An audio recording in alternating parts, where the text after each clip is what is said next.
What's going on, Poy Poy TV? Kamusta kayong lahat, no? For today's vlog ay pupunta tayo sa horror spot dito sa Japan.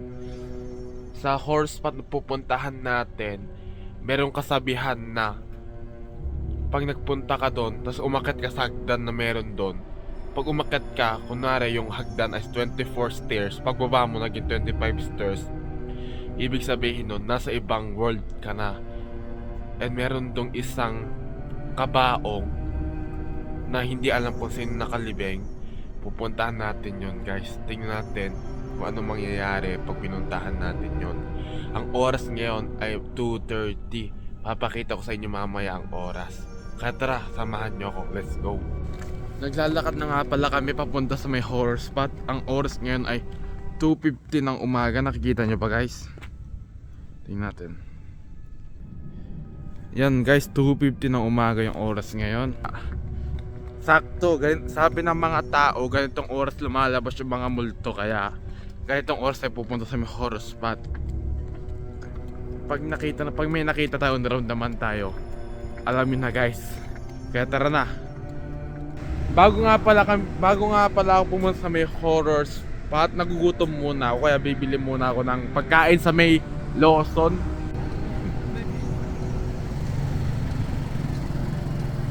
Naglalakad na nga pala ako, guys. Tas dito, guys. Tas pag dinerecho mo to, guys, dun yung horror spot. Dun.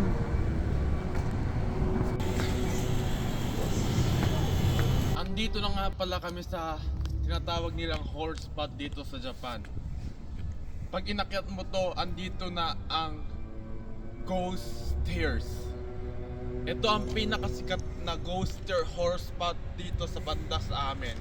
At kilala to sa buong Japan. Nakikita nyo ba ang ilaw na yon? Pag pumasok ka doon, ayun na, start. Kaya tara guys, samahan nyo na ako. Tara. Nakapunta ka na ba dito? Hey? Hindi pa.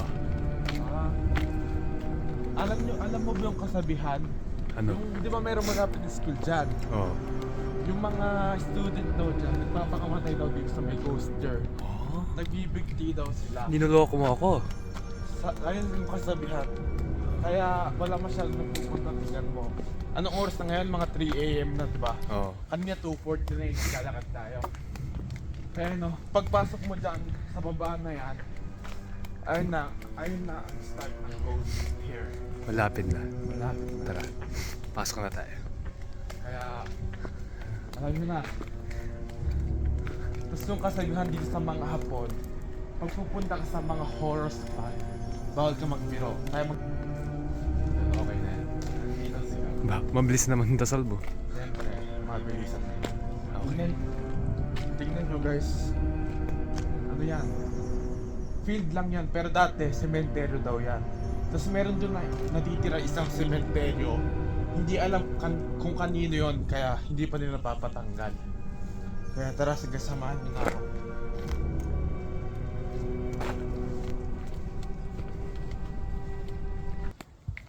Sabi nila, yung puno daw na ito, yung puno daw na to, dati daw, hindi daw yung putol. Tapos bigla na nilang pinutol. Kasi daw, meron daw silang nakikitang tao na nakatayo sa puno o nakatalikod na babae o lalaki. Hindi nila alam, parang anino lang daw. Yun nga, no? Tapos nakikita nyo ba yung ano yan, parang pulso? Pulso yan. Pulso na malaki. Hindi alam kung paano nagawa yan, pero sa kasabihan, yung war era pa daw, andyan na yan. Pero hindi natin alam kung totoo. Yun na nga, no? Maliit lang yung horse spot na to, pero medyo nakakatakot. Huh! Narinig mo yun? Ay, hindi ko narinig. Ano? Parang may nagsalita, no? Ano narinig mo? Parang may gumanon. Ba? Hindi pa. Diretso tayo. Parang na may nakikita ako, no? Ano yun? Uy, tigilan natin. Hindi. Uy, wag na. Ayoko na. Gusto ko na uwi. Ba? Talaga meron ka narinig? Ba? Ito nga pala guys yung horror stair na sinasabi nila. Nakikita mo ba, cameraman? Hindi. Oh, merong ng ano? Medyo nakakatakot dito guys. Tingnan, napapayak na ako guys. So, mabigat na yung pakiramdam ko.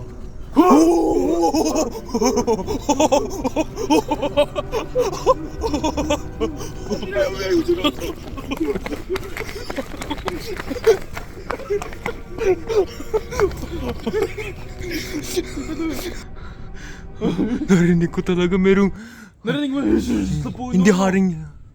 Oh. Hindi hangin yun. No. Oh, talaga merong gumagalaw. Oh, Gumanon no. oh.